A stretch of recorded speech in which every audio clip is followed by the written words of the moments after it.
بسم اللہ الرحمن الرحیم۔ میں ایک استاد ہوں اور میرا مضمون اسلامیات ہے۔ نئے اسکول میں آج میرا پہلا دن تھا، اسی وجہ سے دل میں خوشی بھی تھی اور ڈر بھی۔ اسی خوشی میں نے ناشتہ بھی برائے نام ہی کیا اور وقت سے پہلے اسکول میں پہنچ گیا۔ پرنسپل صاحب سے ملنے کے بعد مجھے کلاس میں بھیج دیا گیا۔ کلاس روم میں خوب شور ہو رہا تھا، تمام بچے اپنی عادت و فطرت کے مطابق زور زور سے باتیں کر رہے تھے۔ میں نے جیسے ہی کمرے میں قدم رکھا تو جیسے سب کو سانپ سونگھ گیا ہو۔ پھر اچانک کلاس کی دائیں جانب سے کلاس اسٹینڈ کی آواز سنائی دی۔ یہ یقیناً کلاس کا مانیٹر ہی تھا۔ اس کی آواز سن کر سب بچے باادب کھڑے ہو گئے۔ سٹ ڈاؤن پلیز، میں نے ہاتھ سے اشارہ کرتے ہوئے کہا۔ سب بیٹھ گئے۔ شاید آپ جانتے ہوں کہ میں آپ کو آج سے اسلامیات پڑھایا کروں گا۔ یس سر، چند ہی بچوں کی آواز آئی۔ آج پہلی بار آپ کی کلاس لے رہا ہوں، اس لیے آج کچھ بھی نہیں پڑھاؤں گا۔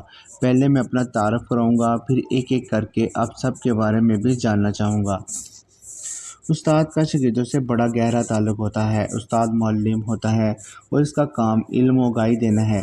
یہی کام گھر میں ماں باپ بھی کرتے ہیں۔ اسی لحاظ سے کہا جاتا ہے کہ استاد باپ کی جگہ ہوتا ہے، لیکن میرے نزدیک استاد ایک بہترین دوست ہے۔ شاگردوں کا استاد کا احترام کرتے ہوئے اس سے بے تکلف بھی ہونا چاہیے، تاکہ وہ اپنے مسائل پر استاد سے بات کر سکیں، اس سے مشورہ کر سکیں اور استاد ان کی رہنمائی کر سکے۔ چند لمحے کلاس میں خاموشی چھائی رہی، پھر کچھ ملی جلی آوازیں ابھریں۔ Thank you sir. اب میں اپنا تعارف کرا دوں۔ میرا نام شہاب حیدر ہے۔ صحافت میں ایم اے کیا ہے، مگر عملی طور پر تدریسی میدان میں آ گیا۔ پڑھانا میرا شوق ہی نہیں بلکہ اس سے مجھے دلی اطمینان بھی ہوتا ہے۔ میں نے اسلامیات کا مضمون اس لیے منتخب کیا ہے کہ آپ کو حقیقی اسلام سے آگاہ کروں اور آپ کو محب وطن شہری بنا دوں۔ اب آپ لوگ باری باری اپنا تعارف کرا دیں۔ میں نے پہلی قطار میں داہنی جانب بیٹھے لڑکے کی طرف اشارہ کیا۔ سر، میرا نام عمر احمد ہے۔ میرے ابو کا نام حیات احمد ہے اور ایک بینک میں مینیجر ہیں۔ اس کے والد کا سن کر ساری کلاس پر رعب طاری ہو گیا۔ اتنے میں دوسرا لڑکا کھڑا ہو گیا۔ سر، میرا نام حمزہ ہے۔ میرے ابو ایک پرائیویٹ فرم میں جنرل مینیجر ہیں۔ اوہ، یہ بھی مینیجر؟ میرے منہ سے نکلا۔ اس کے بعد تیسرا لڑکا کھڑا ہوا، وہ بھی پہلے دونوں سے کم نظر نہیں آ رہا تھا۔ مجھے ذیشان کہتے ہیں۔ میرے ابو ایک تاجر ہیں۔ ان کا کپڑے کا کاروبار ہے۔ ان سب کے تعارف میں حیران کن بات ان کا خاندانی پس منظر تھا، جسے وہ فخریہ انداز میں بیان کر رہے تھے۔ یہ بات مجھے اچھی نہ لگی۔ آگے بھی تعارف ہوا تو تمام لڑکے اعلیٰ اور کھاتے پیتے گھرانوں سے چشم و چراغ ثابت ہوئے، کیونکہ یہ ایک مہنگا اور معیاری اسکول تھا۔ غریب لوگوں کے بچے تو اس کا صرف سوچ ہی سکتے تھے۔ ابھی انہی خیالوں میں مگن تھا کہ ایک لڑکا جو لائن کے آخری ڈیسک میں بیٹھا ہوا تھا اٹھ کھڑا ہوا۔ اس کا چہرہ اعتماد سے خالی نظر آ رہا تھا۔ میں نے اس سے تعارف کے لیے کہا تو وہ قدرے ہچکچاتے ہوئے بولا، سر، میرا نام محمد علی ہے۔ میرا تعلق ایک عام سے گھرانے سے ہے۔